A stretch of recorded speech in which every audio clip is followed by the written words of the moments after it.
Our next speaker, this woman doesn't even know that she's made an impact in my own life and my husband's life through a conversation that we've had about a year or so ago, and then over conversations last year. This beautiful woman has been working in private Feng Shui consultancy since 2010. She is a classically trained Feng Shui expert. She specializes in collaborating with clients over time to awaken new possibilities and assist each client in achieving both personal and professional goals. As part of her classical Feng Shui work, she consults for both residential and business properties, not just here locally, not just within the United States, but worldwide. She has successfully combined modern, practical solutions with the authentic Feng Shui perspective to successfully collaborate with her clients in personal and business matters. Let's please give a warm welcome to Jillian Rothschild. Hi, thank you so much for that warm welcome. It's so great to be here. This presentation is going to be very different. So this is me. I'm a real person, and I'm going to share my screen because I have lots of information to give you. We're going to just do a little presentation on Feng Shui here today. We're going to talk about how to boost your life with Feng Shui. And I just want to thank everyone for coming. If you're here, there's probably something that you're going to listen to today that your brain is not going to know where to put it. And that's okay. So just kind of go with it. Your brain will create a new file and you'll have some new information to draw from. So let's talk about what Feng Shui is not. Feng Shui isn't magic, it's not religious, it's not superstitious. Feng Shui doesn't use crystals or mirrors or purple pillows or red walls or money frogs, anything, trinkets, things like that. It's not your jewelry, it's not necessarily the color you wear or how you fold the dollars in your wallet. It's also not a quick fix or a get-rich tool, because I promise if it was, I would be on my yacht in the Mediterranean, not here today. So it does have some limitations. It isn't having a bagua mirror. It's not about warding off evil spirits, and it's also not a one-time event. The Chinese ancients documented the use of Feng Shui about 1,500 years ago, and it's practiced in present day all over the world. There are companies all over the world that use classical Feng Shui. So that's what I'm talking about today, is the use of classical Feng Shui versus Western Feng Shui or intuitive Feng Shui. So all of these companies that you're seeing here use classical Feng Shui. And there's also a ton of famous people that use classical Feng Shui. You might not even know that they're using it. They're building empires, they're expanding their wealth and their visibility just by using this system. I work with a lot of small business owners and solopreneurs and ambitious people who want to take their lives beyond where they are now. So there's usually a point A to a point B. And they may have a home office, they may have a day job, they may be trying to build their dreams on the side, and they want to optimize the opportunities they have. To be honest, I seem to attract a lot of people in helping professions, healers, doctors, people in service industry, clergy. I believe that helpers need helpers, and I have the most amazing clients. And I seem to also be getting a lot more young people who are starting their professional careers, especially women who are more dialed into energy, and they want to be more self-reliant and independent and feel secure. So let's talk a little bit about how Feng Shui works. What I do is something that I call like a next level system. It's really a couture experience because it's specifically tailored to the individual person, the specific space that you're in, and the timing of use. So in Chinese metaphysics, there's a thing called the cosmic trinity. And this is heaven, earth, and man. So when you're talking about Feng Shui, you're talking about 30% of the qi or the energy that can be used within an environment, whether it's the building, the timing, or the people. So let's talk about what you can control.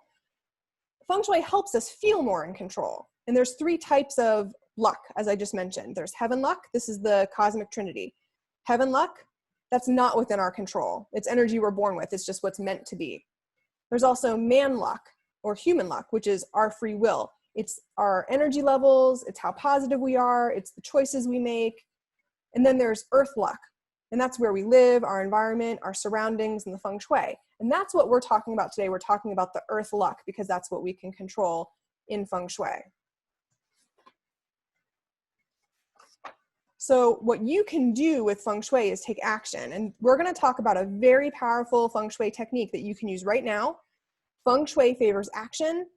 So when we learn about this system, you're going to be able to apply it right away. And you can even use this for other people in your life. And as I mentioned before, the details are in your free gift. So if you haven't gone to grab that, go to fsnmotion.com/bonus2020 to get your free gift. If you didn't get that earlier, you can grab it now. This is what's called the 8 mansions system. This is just one of the many systems that are commonly used in feng shui. And in my practice, this is non-negotiable. This is a foundational component of what I do in my work, and it's something that you can use right away. This system basically indicates that everyone has 4 good, quote unquote, directions or auspicious directions, and 4 bad, quote unquote, or inauspicious directions based on your year of birth. So these 4 good directions help with overall success, wealth, and money. So it's good for just about everything. There's one for good health. There's one for good relationships. And there's one just to make sure that everything goes smoothly. So in your packet, you're going to see a grid that looks like this. And what you're going to do is you're going to look for the year that you were born. So just as an example, we're going to choose 1986. And then you are going to determine if you are born male or female. That's not up to me to decide. That's up to you to decide. And this is actually from when you were born in the system. So for example, if you're a woman born in 1986, then your Gua number is 1. So this chart is going to indicate a number that's applicable to you based on your year of birth and whether you're male or female. And that's going to be tons of dates in your chart. So it's in the handout. The next thing that you're going to do is you're going to look to the next page and you're going to look to see which section your number is in. Everyone is going to be broken up into a life group, whether it's East life group or West life group. So you may see here that East life groups numbers are 3, 4, 1, and 9, and West life groups are 6, 2, 8, and 7. Now, if you have a partner or a spouse that's in a different life group, that's okay. There's an advanced formula for that. If you guys are opposite, that's totally okay. It happens all the time. The next thing that you're going to do is you're going to identify based on your Gua number, which are your favorable directions. So you'll see here, as an example, we use 1986 for a woman, which was Gua 1, which is East Life Group. And this shows you there are 4 good directions and 4 bad directions for Gua 1. So this is broken down into Sheng Qi, which is overall best, Tian Yi, which is great for health. It's actually, the Chinese name for that is the heavenly doctor direction. So it's very special.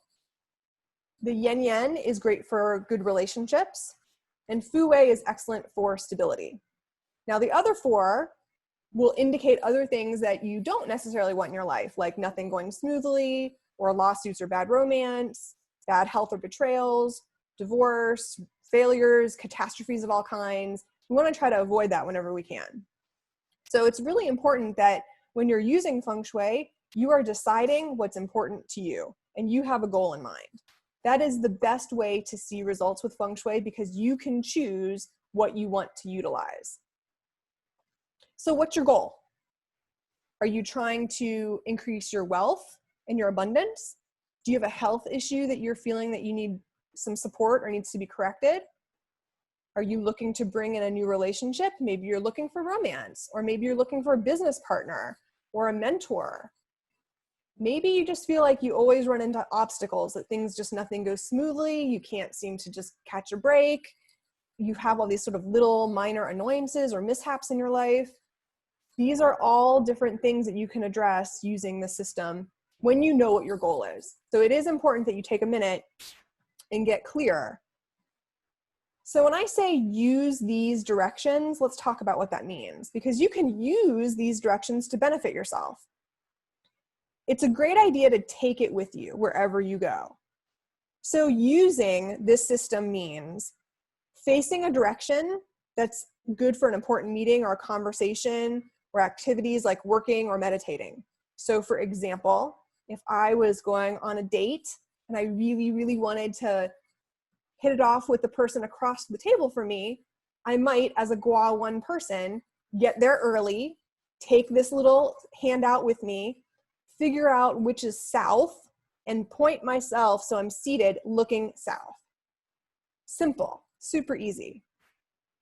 The other thing that you can do is change the sleeping position of your bed so the top of your head is against a wall in a direction that's favorable for you.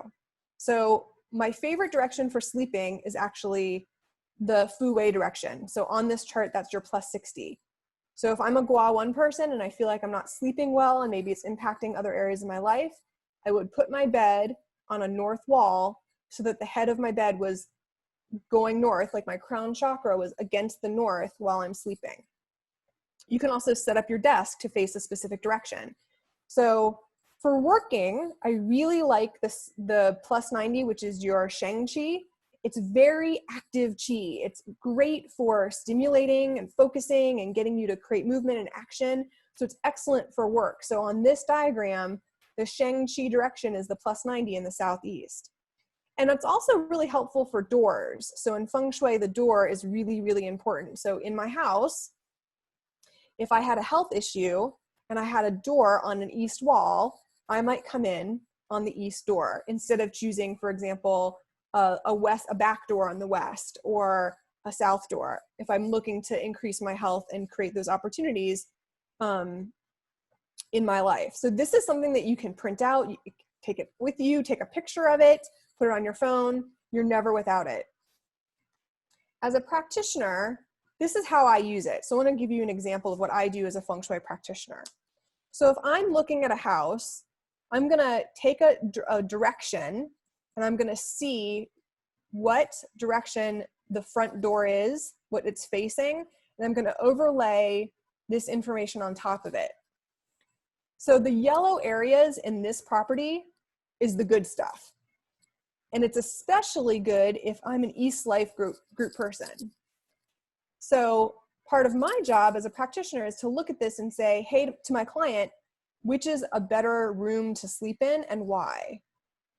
So it's something to think about. If you're an East Life group person, knowing that these yellow things are the good areas, which room would you choose?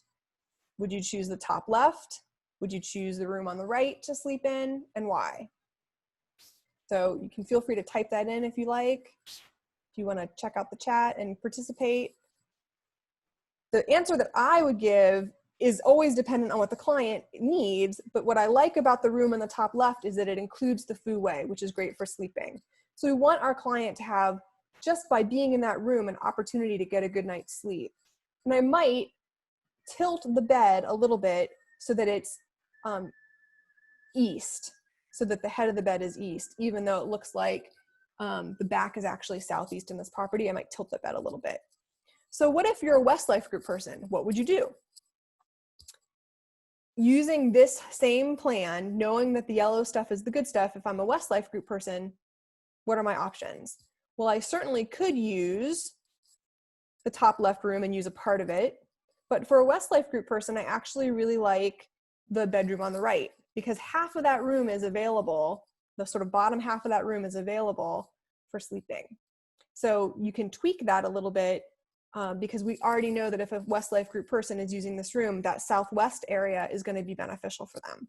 So this is just one example as a practitioner of what I do with a client so that they can optimize use of their space. That way they can start using this system, and you can do this too. You can use this right away in your own home. So this is just one example of what, and this is a big topic, and so I know we're going over this pretty quickly. This is just one of the things that I do in Feng Shui. I have a number of different Feng Shui services. I do work with residential and business properties. I mentioned earlier that I work with the people. So I also will look at an individual's personal energy in their home. And we do also a wide variety of divination techniques with the I Ching. I can help with new home selection, buying a home, selling a home, also auspicious date selection and personalized calendars. So I really encourage you, if you've not experimented with Feng Shui before, this is very safe. This is something that you can do right away. And experiment with it for 90 days. I would say try changing one thing. So just going back for 1 second. If you were looking at your space and you weren't sure what to do, I would say choose one thing, try that for 90 days and see how it goes. And then let me know. You can always stay in touch by reaching me through my website, or you can email me, give me a call, and let me know what's working for you. If you have questions, I'm also available. But please do take this. It's a wonderfully powerful system. I'm going to open the floor to any questions. If anybody has any questions about Feng Shui. Well, I don't have a question, Jillian, but I want to reinforce, Robert, as I mentioned, you have made an impact on Robert and I personally in our own home. We're both also dragons based on our birth years and dates and everything. And we did learn that our house faces the absolute wrong direction, which explained a lot. But it really does hold true when you really think about the functionality. What is it? And, haven't you ever had a situation like you'll go into we'll say somebody else's house, and you go to sit in a room, and all of a sudden you just kind of feel like you're all out of sorts. It just doesn't feel right. And then, so when the opportunity arises and you can stand up and shift wherever you're at in the room, and then you sit down, it's like, this feels so much better. Same room. It's just a different perspective. It's just that energy that you feel. Yeah. So powerful. It's amazing. I love it. Does anybody Thank you for sharing that? I really appreciate it. Yeah, and see, you didn't even know. Does anybody practice Feng Shui, obviously besides Jillian, or have any experience with just changing a room around? Jackie, would you like to share? Yeah, if you can hear me. Can you hear me? Yes. Yay! That was the It test. worked. We had a heck of a time selling our house in San Jose because for whatever reason, people kept telling us that it was the Feng Shui. So we put some sort of a St. Joseph or something in the window in the garage, and people would come in and there were parts of the house that were right and were wrong, and we'd explain, and the St. Joseph's helped. But I'm saying that when we looked at the house and began to see the rooms and when they were where they were located, it was enlightening. It was beautiful. It was it made a lot of sense to us, and it just brought more clarity. So yeah, I totally believe in it. Thank you for sharing. Thank you. I'm glad you had a good experience with that. Congratulations. Yeah. Uh-huh. Absolutely. Out of curiosity, does anybody else like to shift their rooms and their house around, or the furniture, kind of move things up every now and again? Ryan, would you like to share? Oh, you're on mute. I drive my husband crazy with how many times I rearrange our furniture in our family room, trying to get the best feel for it. It always ends up going back the same way we started with, but I just like to play around and see. But I do have a really interesting point in my office space. I was on a high. I was doing really good in my work environment. And then we changed up the layout of the office and where my desk was situated. It was a big open floor plan with maybe 10 of us that were in the office. And when I moved across the room into an aisleway with my back against the door, it changed. Like, now that I'm thinking about it, it's just so odd how that happened. And I just plummeted in my work. Sounds like you need a new direction. Very interesting. Yes. I used to work in a corporate environment. I worked in corporate for like 20 years, and I can't tell you how many times the managers would move us around and our performance would tank. And I got to a point when I learned about Feng Shui where I would say to my boss, like, you cannot move me over here. Like, I will take this desk or this one. And I wasn't giving him any options. I was like, if you want me to perform, this is what it's going to be. I'm so sorry that you went through that. Now you have a tool. You can absolutely do it differently, get a different result. Mm-hmm. Yes. Thank you. Absolutely. Anybody else want to share? Okay. Oh, Amanda, and then Kimberly. I have a question. I'm interested in having you come in and take a look at my house. And what if I find out like my house is like totally wrong? Does that happen? Probably needs to buy you a new one. Yeah, it's a good question. I mean, in over a decade, I've told 4 people to move in over a decade. It's not a conversation I have lightly. In most cases, there's almost always some relief that's available in the house. You just don't know how to tap into it, and that's my job. So you can start with this and see if this can give you a little bit of relief. And if it's too much, if you can't even look at it, then reach out to me and we can certainly schedule consultations. I'm sure